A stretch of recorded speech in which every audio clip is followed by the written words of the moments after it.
do the right thing, that does not mean everything's going to work perfectly.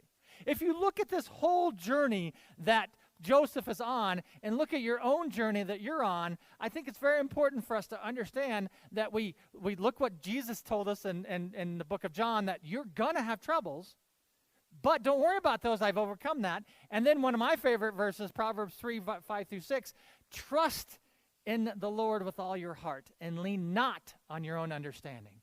When you're going through life, don't lean on your own understanding, because very often we can do it, and I can imagine Joseph had some kind of a saying, what is going on here, God? I did what is right, and now you're punishing me, so you don't love me? When we start leaning on our own understanding, we can easily get lost and pushed away from the truth of God. If you finish in verse 6 of Proverbs 3, it says then to look to God, put your faith and trust in him, and he will make your paths straight.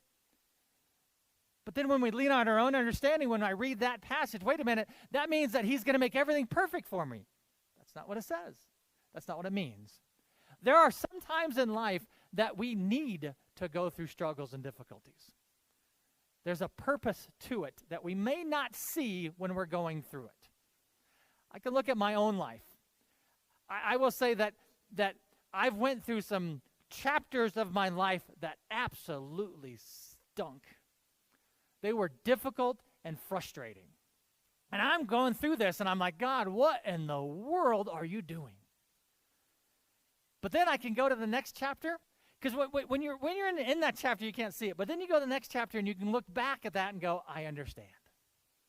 I understand that you didn't necessarily cause it, because I want to make sure we understand this, that God doesn't necessarily cause everything, but he does cause some things. He does allow things to happen for a reason that we may or may not see. But then there's other things that he doesn't cause. It's just the sin of this world. But he's going to do his best to try to help it for a good reason, for a good cause somewhere along the line. And so I can look back at those moments of the bad chapters and realize I'm in a good chapter and go, wow, I can understand that. But that good chapter only lasts for so long. It ends, and now I'm in the next bad chapter.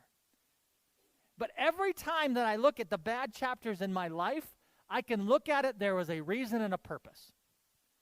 There was growth to be had personally, and who knows the growth that I might have helped other people with.